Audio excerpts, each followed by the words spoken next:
You know, life has a funny way of testing us. Just when you think you've seen it all, something happens that shakes you to the core. I thought my late father's property, a sprawling piece of woodland tucked away by a quiet lake, was safe. It was more than land. It was history. It was family. It was the place I caught my first fish. The place where my mom taught me how to build a fire. It's the place where my father and I would sit for hours under the stars, just talking about life.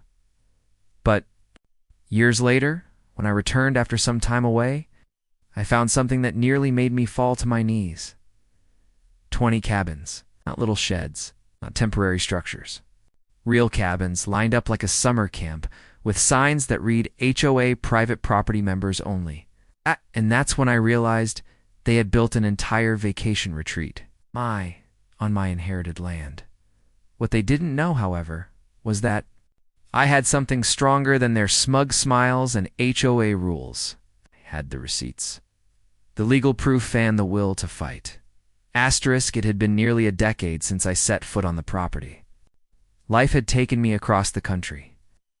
After my father passed, I focused on raising my kids, building my career, and keeping our family afloat. But in his will, he left me that land. And not just a few acres.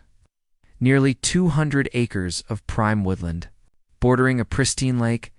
I always told myself I'd come back. Maybe build a small cabin, retire there, and keep it as a retreat for the family. But time slipped away. It is until one day a letter showed up in my mailbox. It was from a neighbor I hadn't spoken to in years. The letter read, "You should come back soon. The HOA around here has been taking liberties with your land. They've started building. And from what I can tell, they're telling people it's theirs now." Thought it was a mistake.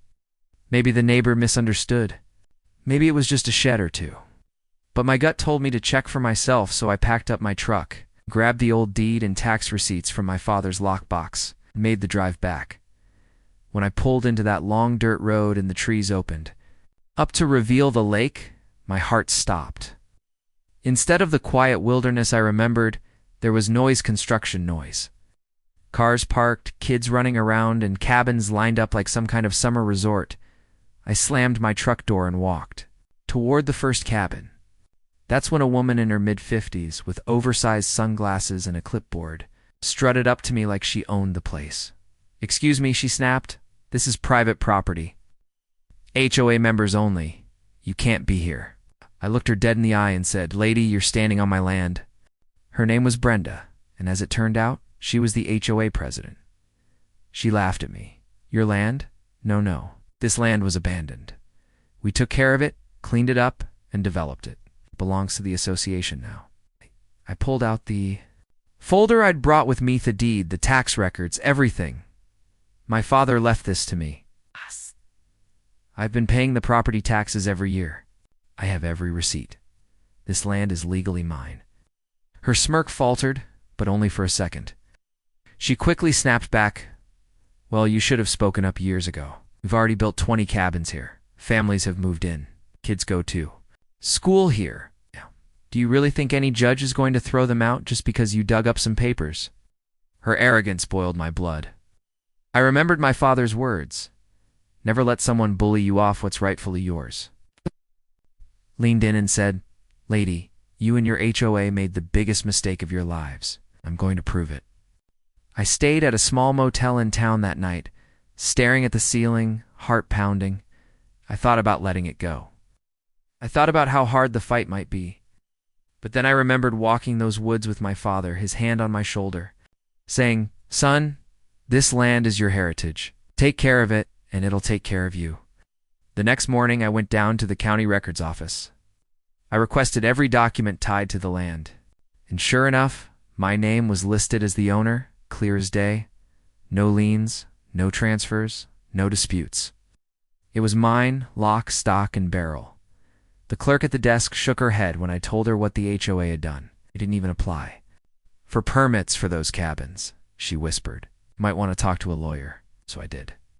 And the lawyer's eyes nearly popped out of his head when he saw my folder of documents. "This is one of the clearest cases of encroachment I've ever seen," he said. "They built 20 homes on land that doesn't belong to them. You could sue them for damages, back rent, and even force them to demolish those cabins.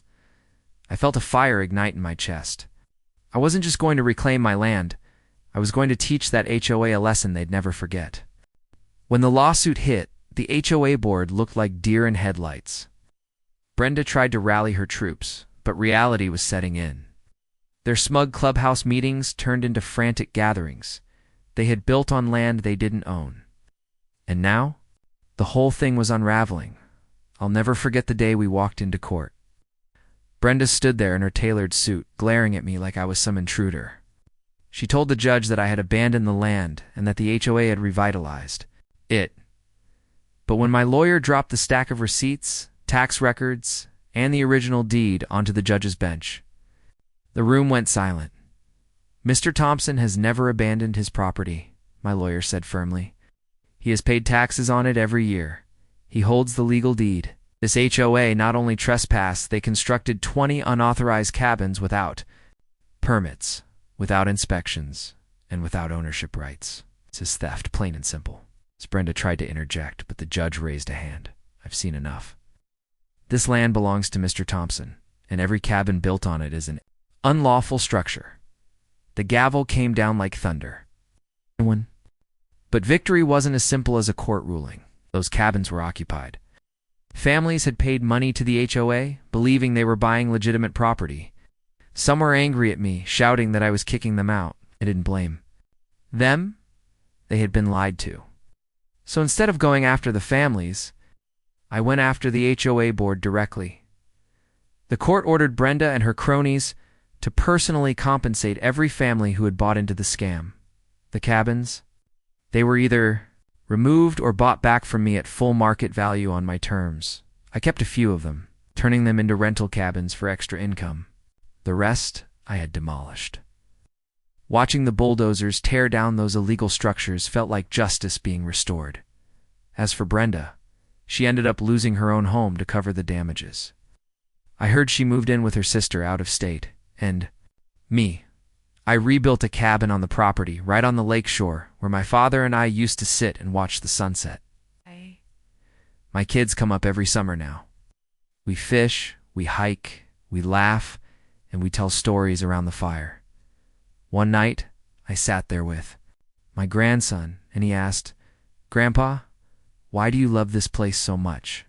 I smiled and said, "Because this land isn't just dirt and trees, it's family.